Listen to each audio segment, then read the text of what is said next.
I am so happy that you're able to join us for this extended interview. Make sure to visit theoffbeatlife.com. Again, that's theoffbeatlife.com to get more killer resources. All right, so we've been talking about landing a remote job for a while now, but the one thing you're probably most curious about is how to learn the online skills you need to land these jobs. I'm not just talking about getting a brief introduction, but learning from actual accredited schools so you can be taken seriously when you apply for these jobs. You've been waiting for a while, and I'm really sorry about that, but I have finally created a whole page listing the best courses to take, from teaching English online to becoming a freelance writer and so much more, all from trusted sources that will get you that remote job. So if you're ready and serious to take the next step, then visit theoffbeatlife.com/learn online skills to get started. Again, you can visit theoffbeatlife.com/learn online skills to get started. Hey everyone, thank you so much for being here for this extended interview with Joey, where he's going to share with us how to use the art of storytelling to promote your business. Hey Joey, how are you? Hey Debbie, I am doing wonderfully. How are you? I am great. Thank you again for being here with us. But before we get to all of your tips and tricks, can you tell us about you and why you live in an offbeat life? Yes, I think by the end of this conversation, you'll be like, that guy's really offbeat. I do have a 9 to 5, kind of the typical, at an communications agency in communications, where we do media relations, PR, social content, design, all kinds of things to help clients better tell their stories. But I also am a freelance writer. I have a food blog. I have a basketball and pop culture newsletter, which is so delightful. I love basketball and pop culture, which is why I started the newsletter. And then I'm also in a band. We're called Burning Years. Check us out. We've been mentioned in alternative press, which is really cool. Shout out to AP. We love you. Love it. Well, Joey has so many things on his plate. He's a very multi-talented type person, and you seem to be, well, you're very creative, and you definitely know how to tell a story because first, that's what you do for a living. And you also are a writer, a food blogger, a musician, pretty much anything that has storytelling, you're there. So you're definitely the person we want to go to for that. So can you tell us exactly what it is? Because for some people, they may be a bit confused of how and what it is, right? What is storytelling and how can you use this to actually gain more business? Yeah, I think storytelling, obviously there's the kind of classic definition of telling a story. But I think the ultimate goal for using it for business is that you want to evoke an emotion within people. And obviously the ultimate goal is you'd like them to buy your product or service. But if you just come up to someone and immediately yell in their face, buy my product or service, they will not only run away, they might try and throw things behind them while they're running away from you, as you often do when you're being chased. But the sort of like act of storytelling, I think, can be broken down into a few different steps. And I think first it starts with understanding what your business and message is all about. I've worked with clients who openly say, they're like, our messaging that's on the website, we don't like it. We think it's bad. We're working on redoing it. Sometimes they'll invite me into the conversation and be like, we'd love to hear what you've got to say. And I think before you can really even start getting into any kind of storytelling, you need to figure that out. Obviously, it can change along the way. Maybe you come out with a new product, new service, or maybe just your business priorities shift over time. But before you can really start with effective storytelling, you need to understand, sort of to keep the book theme going on, you need to understand the characters and the plot of your own business. And I think once you've established that, that's when you can kind of start laying the groundwork. And again, it doesn't need to be like, some people hear story and they think, oh, it has to be like a novel length or like even several pages long or things like that. But that doesn't even necessarily need to be the case. I would even argue that for like let's say an app, like an error page on there, like the way you present that information to someone is part of telling your story. Like if you say, oh, that didn't work, and no explanation, I don't want to harm the overlords at Google too harshly, but they are great at this of, hey, here's an issue. And I'm like, okay, how does it get solved? And no thing from that. But you can kind of turn that into sort of an element too of like, oh, like maybe have some fun language in there, but also offering a solution for it. And I think that goes into kind of every little touch point that you have with whoever you're working with, whether it's a single customer, whether you're scaling and you've got a ton of customers, whoever you're talking with, you should be working on evoking some emotion, whether it's like, hey, I didn't know that. That's cool. You taught me something new. Whether it's putting yourself in a situation that they've been into of like, again, if you are, let's say, a car service or an auto repair shop, like putting them into the situation of like, hey, we've been stranded on the side of the road too. Like that's why we started this business, and kind of showing off a little bit of almost like vulnerability and rawness within that, I think is super important as well.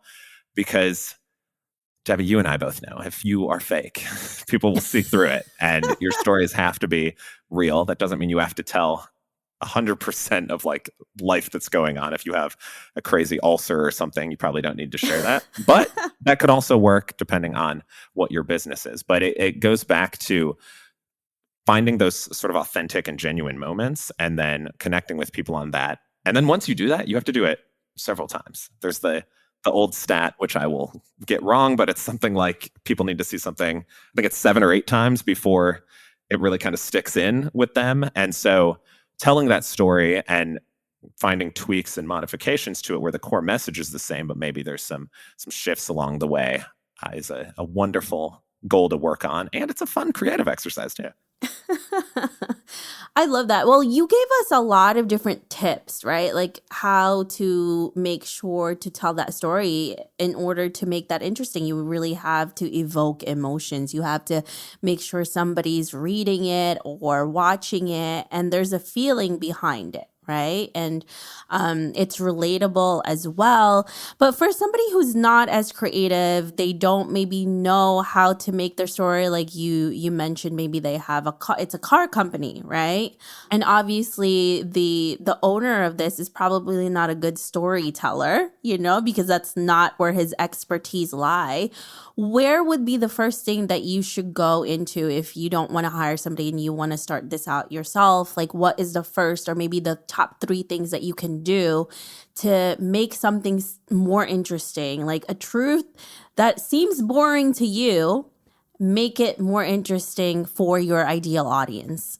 Yeah, I think one of the things is to ask yourself why you started a business. And if the only answer was to make money, then perhaps your story might not be very interesting. But for most people, there is a background to it. You can even something. I recently talked to someone who started a cutting board company, and he said, that's not an interesting thing. Like people buy cutting boards, but like that's not, it's not like a sexy new technology or anything like that. But the memories that are evoked around it. So he's like, you're in the kitchen. That's where like all the memories of childhood happen. Like your mom made your favorite dinner. If you skinned your knee, they put you up on the kitchen counter. And so it was kind of encompassing the wider environment of it. So going back to our car company example, like you have memories of being in a car, getting your first driver's license. Well, I guess your only driver's license, but you know what I mean? Like getting your driver's license, and the first time maybe you took the car out on your own and you didn't have your mom in the passenger seat trying to like hit an imaginary brake.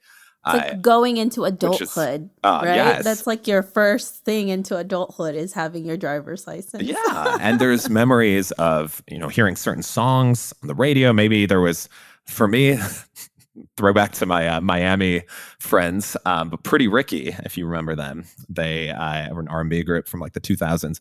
Their big song, Grind With Me, was on the radio all summer between my junior and senior year of high school.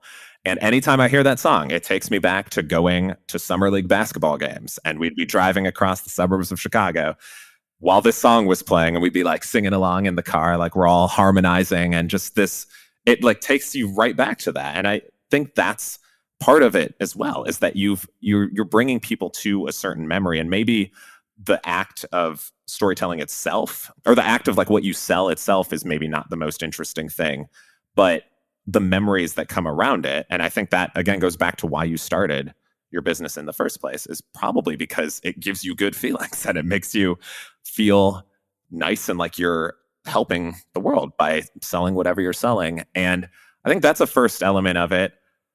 I also know some people not the most photogenic, but I think a story goes well with pictures. And I think people are more excited to see people that are like, hey, here's me. Here's who I am. Hello.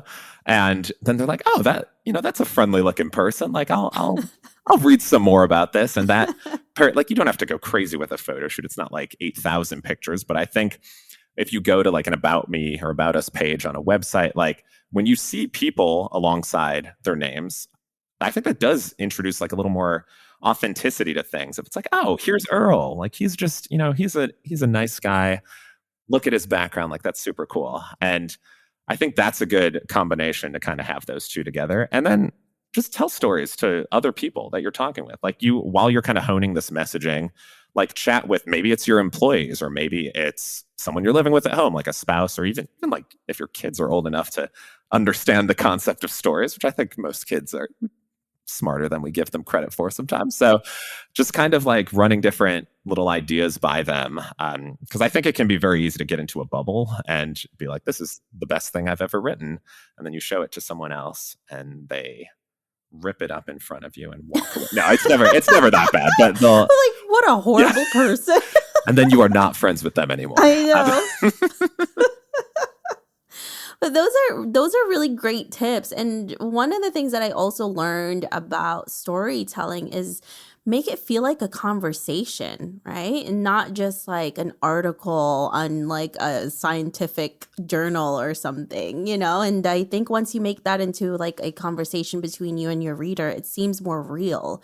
You seem more real. And even if it's a big company and they talk to you like you're an actual human being, there's something there that really gets you. There's that hook. One of the things that I used to do is I would as a podcaster, I would sometimes just record myself talking about a specific topic, and then I would transcribe it and then just edit it. And it becomes so much more appealing that way, especially if you're not a writer, too, if you're afraid of writing. And I think that's one way that you can definitely dive into storytelling without feeling like, oh my gosh, I'm so afraid to start writing. I don't know what to write. And, and my husband's the same way. He hates writing. I'm like, just make it into a conversation, record yourself, transcribe it. Like there's apps that do that now, and we can tweak it later. So it's such a great way to really boost up anything in your business.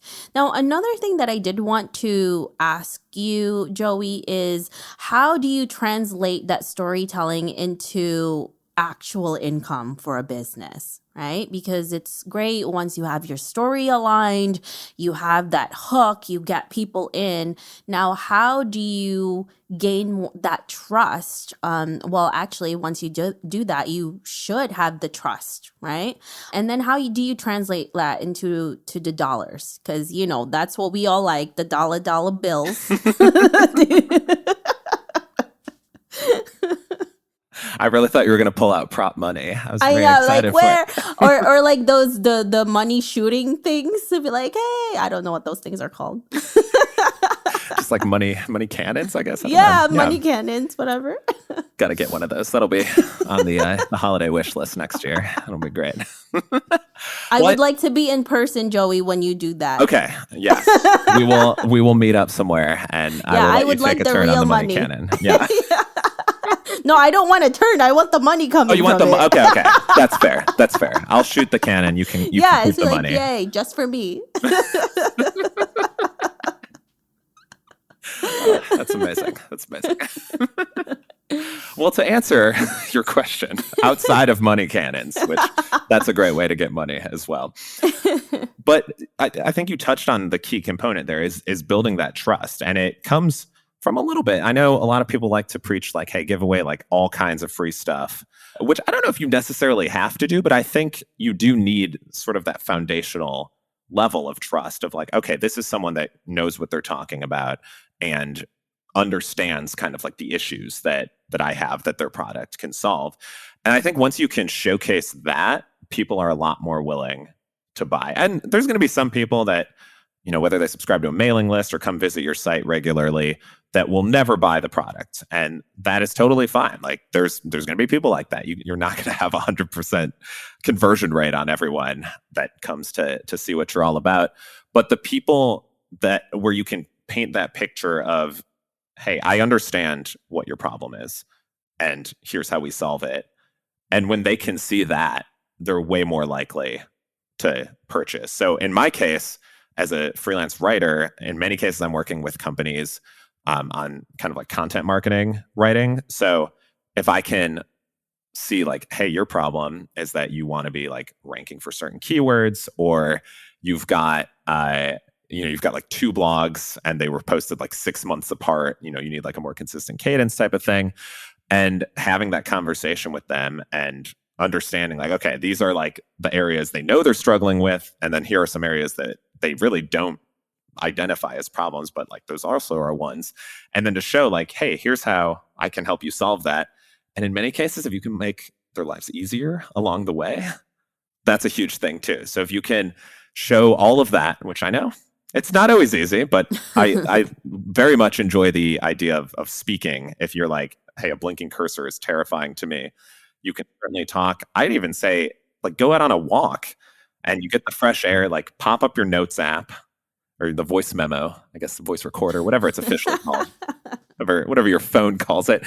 And then just speak while you're taking a walk. And then, yeah, you can transcribe it later. That turns into content. But for some people, it's just easier to blurt stuff out. And I like call it the brain vomit or whatever you'd like to term it, if vomit's kind of a gross word. So like a brain meld, mashup, all that good stuff. And when you have that like solution oriented portion of your story, people are like, wait a minute. Yeah. Like you've been dishing out good stuff. I'm on board. Let's do it. Yeah. And that's the thing. You have to really be able to give them something that they can use and not just like, hey, buy this. Like I won't give you anything until you buy something from me. Because another thing too, for me as a buyer, when I see these things, what I automatically think to myself is if you're giving me a lot of really great stuff, I'm sure the paid stuff is going to be even better, right? But if you're not giving me anything and everything is like, you have to pay for everything, I'm like, screw you. Like, I don't know you. You're not giving me anything. It's not helpful.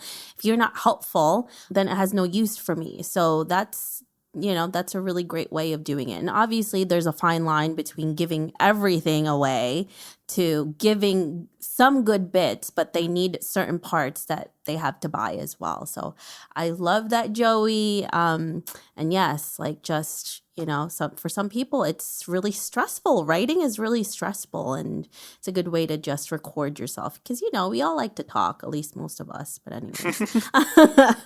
And I've seen some people that do that too. They'll send out an email newsletter, and it's maybe like an intro paragraph and an outro paragraph, and then in between it's a video of them talking for a few minutes because they're just like, hey, I'm like demoing something, or I just feel more comfortable speaking. And it's never a fancy setup. Like they don't have an elaborate green screen behind them where they're cruising the streets of Milan while they're chatting with you. Like it's just them like in front of a wall. And that doesn't have to be crazy high production quality. But again, it shows the person's face so they can see you and they're like, oh, yes, like I hear what you're saying. Like I feel like I'm having a conversation with you. And I think that is a great alternative to people when they see like a blank page and they're like, how do I fill this?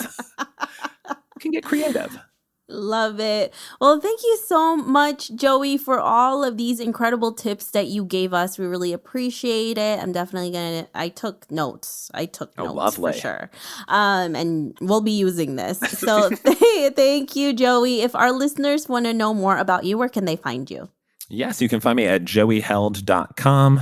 8 letters, very simple to do. And then I am also on Twitter at Joseph Currency. So come say hello, and you can, I'd say like 70% of my tweets are good. But I don't tweet very often, so I won't be like all over your timeline like some people are. Love it. Yeah, make sure you check him out there. And again, Joey, thank you for all of the tips that you gave us. We really appreciate you. Absolutely. Thanks for having me, Debbie. I hope you enjoyed this extended interview with Joey. Make sure to visit theoffbeatlife.com. Again, that's theoffbeatlife.com to get the full interview where he shares how he uses personal connections to land dream clients.